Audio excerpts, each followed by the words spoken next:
दूरत विलंबित छंद के बारे में पढ़ेंगे और सबसे पहले हम इसके अर्थ के बारे में जानेंगे कि भाई द्रुत विलंबित जो छंद है इसका स्वरूप क्या है। तो देखिए, द्रुत विलंबित छंद, ये द्रुत विलंबित शब्द है वो उसमें दो शब्द है, एक तो है द्रुत, दूसरा है विलंबित। द्रुत का मतलब होता है शीघ्रता से अर्थात थोड़ा जल्दी, और विलंबित का मतलब होता है धीरे धीरे अर्थात धीरे धीरे चलते हुए। तो इस छंद का जो नाम है द्रुत विलंबित क्यों रखा गया, वो इस शब्द के अंतर्गत ही अर्थात इस छंद के नाम के अंतर्गत ही इसका सार छिपा हुआ है। जैसे द्रुत विलंबित यानी इस छंद की जो गति होती है वो पहले थोड़ी शीघ्रता से होती है, और शीघ्रता से होने का मतलब है जैसे हम छंद का उच्चारण करते हैं तो उसमें छोटी छोटी मात्राएं होती हैं जिससे हम थोड़ा शीघ्रता से पढ़ देते हैं उसको, यानी द्रुत गति से पढ़ा जाता है। फिर दीर्घ मात्राएं आ जाती है यानी दीर्घ गण होते हैं, बड़ी मात्राएं होती हैं तो फिर वो धीरे धीरे पढ़ा जाता है। अब आप कहेंगे कि छंदों में ऐसा क्यों होता है, तो देखिए हम ये समझते हैं कि वे छंद होते हैं वो एक गीत के माध्यम से अर्थात गेय व्यवस्था के माध्यम से पढ़े जाते हैं। भाई हमने इसकी परिभाषा के बारे में पहले भी जाना था कि छंद किसे कहते हैं, जिन पद्यों में या श्लोकों में यानी गण मात्रा अर्थात विराम या इस प्रकार से गणना व्यवस्था का एक विशेष नियम होता है उसे हम छंद कहते हैं। तो इसी प्रकार से सभी छंदों का अपना अलग अलग स्वरूप होता है। इसी प्रकार से ये अपना द्रुत विलंबित छंद है। इस द्रुत विलंबित के अंतर्गत दो शब्द है, एक द्रुत और एक विलंबित, यानी छंद को पढ़ते समय प्रारंभिक गति थोड़ी द्रुत होती है और इसके बाद में थोड़ा सा धीरे धीरे रुक करके चलना पड़ता है। तो इस प्रकार से ये द्रुत विलंबित छंद है। अब हम इसके बारे में, इसके जो लक्षण है इसके बारे में जानेंगे कि भाई द्रुत विलंबित छंद है उसमें कितने वर्ण होते हैं, किस प्रकार का ये छंद है, कौन कौन से इसमें गण होते हैं। तो देखिए, द्रुत विलंबित एक समव्रत छंद है, यानी हमने आपको पहले ही बताए थे कि भाई छंद है जो दो प्रकार के होते हैं, एक तो वार्णिक छंद होता है और दूसरा मात्रक छंद होता है। अब जो वार्णिक छंद होते हैं वो वर्णों की गिनती की जाती है और वो उनको वृत्त भी कहते हैं, और ये तीन प्रकार से होते हैं, एक तो समवृत, दूसरा अर्धसमवृत, तीसरा विषमवृत। तो ये समवृत का मतलब जिन छंदों के चारों चरणों में समान वर्ण हो, इस प्रकार के छंदों को हम क्या कहेंगे, समवृत छंद कहेंगे। इस प्रकार से द्रुत विलंबित छंद है, इसके भी प्रत्येक चरण के अंतर्गत 12-12 अक्षर होते हैं, 12-12 वर्ण होते हैं। तो इस प्रकार से ये समवृत छंद की कोटि में आता है। अब हम इसके लक्षण के बारे में जानेंगे। तो देखिए किस प्रकार से इसका लक्षण है। तो लक्षण है द्रुत विलंबितम आह नभौ भरौ। तो भाई इसमें सीधा जो शब्द का अर्थ है या इस वाक्यांश का जो अर्थ है बिल्कुल स्पष्ट रूप से दिख रहा है हमें कि द्रुत विलंबितम माने द्रुत विलंबित छंद होता है। आहा का मतलब होता है कहा गया अर्थात कहा जाता है, यानी द्रुत विलंबित छंद उसे कहा गया है अर्थात उसे कहा जाता है नभौ भरौ, जिसके प्रत्येक चरण के अंतर्गत 12-12 वर्ण होते हैं अर्थात न से नगण, भय से भगण, आगे का भय से भगण और र से रगण। यानी जिस छंद के प्रत्येक चरण के अंतर्गत 12-12 वर्ण हों और जिसमें नगण, भगण, भगण और रगण ये गण व्यवस्था हो तो उसे हम द्रुत विलंबित छंद कहते हैं। इस प्रकार से ये जो द्रुत विलंबित छंद का जो लक्षण है आपके सामने है, और ये याद करने में हमें ज़्यादा भी कठिनाई नहीं पड़ती है, इसको हम सीधे सरल तौर पर याद कर सकते हैं। द्रुत विलंबितम आह नभौ भरौ, यानी जिस छंद में नगण, भगण, भगण और रगण होते हैं उसे द्रुत विलंबित छंद कहा गया है। इसके प्रत्येक चरण के अंतर्गत 12-12 वर्ण होते हैं। इसका अर्थ भी आपके सामने लिखा हुआ है, तो इसको आप पढ़ सकते हैं और है आपको याद हो जाएगा। इस प्रकार से ये है, जिस छंद के प्रत्येक चरण में क्रमशः नगण, भगण, भगण और रगण तथा प्रत्येक चरण में 12-12 वर्ण हो तो वह द्रुत विलंबित छंद होता है। इस प्रकार से आपके सामने ये द्रुत विलंबित छंद का जो लक्षण है हमने स्पष्ट किया। अब इस द्रुत विलंबित छंद के उदाहरण यानी इसके जो गण होते हैं किस प्रकार से व्यवस्थित होते हैं, किस प्रकार से इसकी गण व्यवस्था होती है, कैसे लगाते हैं, तो उदाहरण के माध्यम से समझेंगे। क्योंकि ये छंद कोई सा भी हो, पद्य किसी भी प्रकार को, कोई सा भी श्लोक हो, लेकिन यदि हमें उस छंद का लक्षण याद है तो हम उसमें तुरंत ही उस छंद का नाम बता सकते हैं कि भाई इस श्लोक में ये छंद है। तो अब हम द्रुत विलंबित छंद पढ़ रहे हैं, तो इसको उदाहरण के माध्यम से स्पष्ट करते हैं कि भाई द्रुत विलंबित छंद के अंतर्गत जो नगण, भगण, भगण और रगण होते हैं उनको किस प्रकार से लगाते हैं। क्या ये फिक्स 12-12 चरणों वाला होता, वो 12-12 वर्णों वाला होता है। तो देखिए इसका एक उदाहरण है आपके सामने है, ये अभिज्ञान शाकुंतलम का उदाहरण है कि अभिमुखे मयि सरहतम ईखितम हास्यतम अन्य निमित्त कथा उदयम विनय बारित वृत्तितस्तया ने विव्रतो मदनो ने च संव्रतः।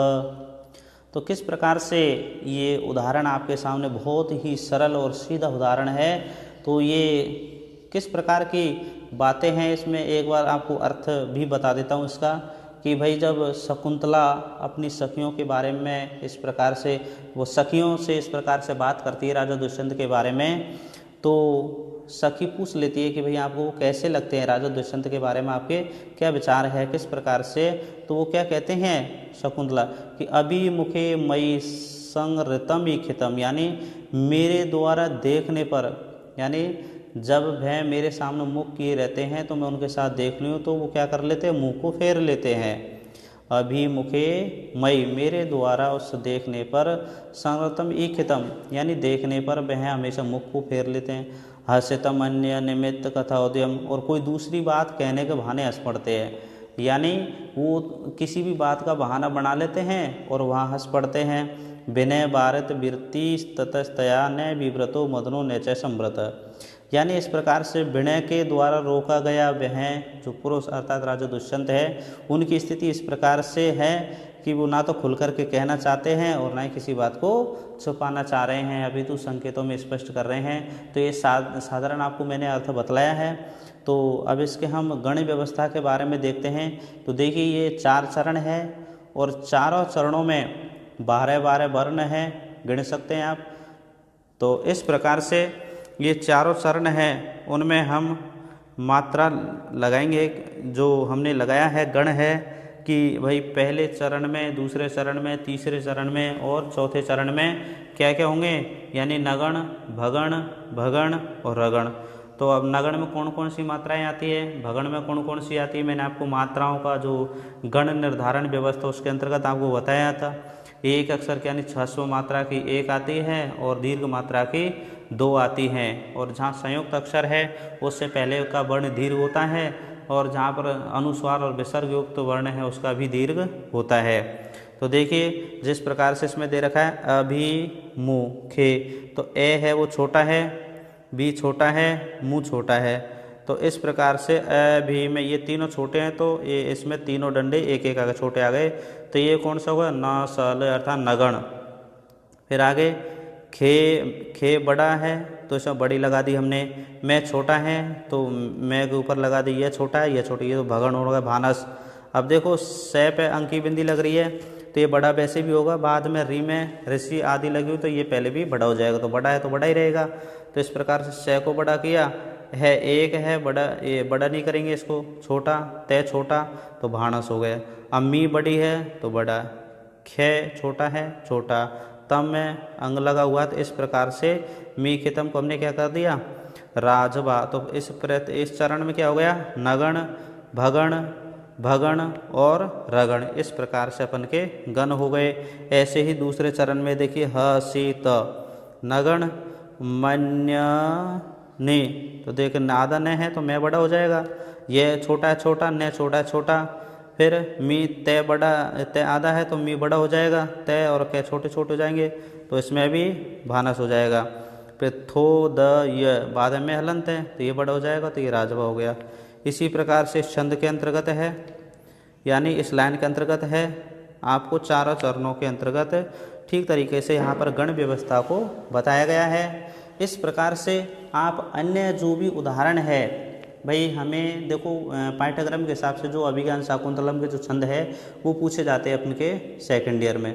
बाकी हम जैसे प्रतियोगी परीक्षाओं के बारे में तैयारी करते हैं तो उसमें किसी भी उसमें ये वादकता नहीं होती कि भाई छंद उससे ही पूछे जाएंगे। कहीं कहीं भी ऐसा मतलब कर दिया जाता है, निषेध भी कर दिया जाता है कि भाई अंत जगह से अर्थात दूसरी जगह से ये नहीं पूछे जाएंगे, सिर्फ अभिज्ञान शाकुंतलम से पूछे जाएंगे।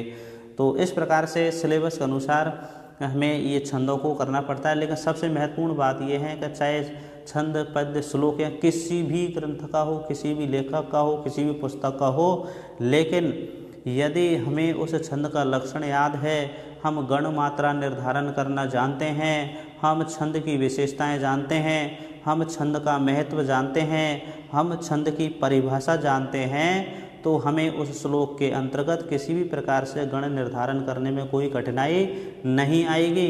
तो हम उसका ठीक तरह से वहाँ पर गण व्यवस्था करके और छंद का नाम बता सकते हैं। इस प्रकार से ये हमारा उदाहरण हुआ। तो आप भी और दूसरा उदाहरण है उसको अभ्यास करके देखें। एक उदाहरण और है आपके पास में, देखिए अगला उदाहरण है जिसको आप समझेंगे।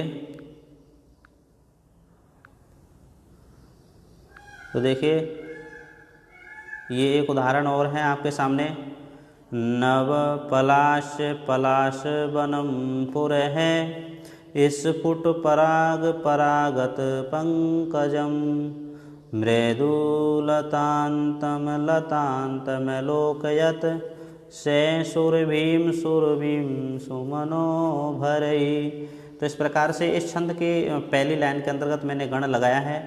तो नगण, भगण, भगण और रगण है।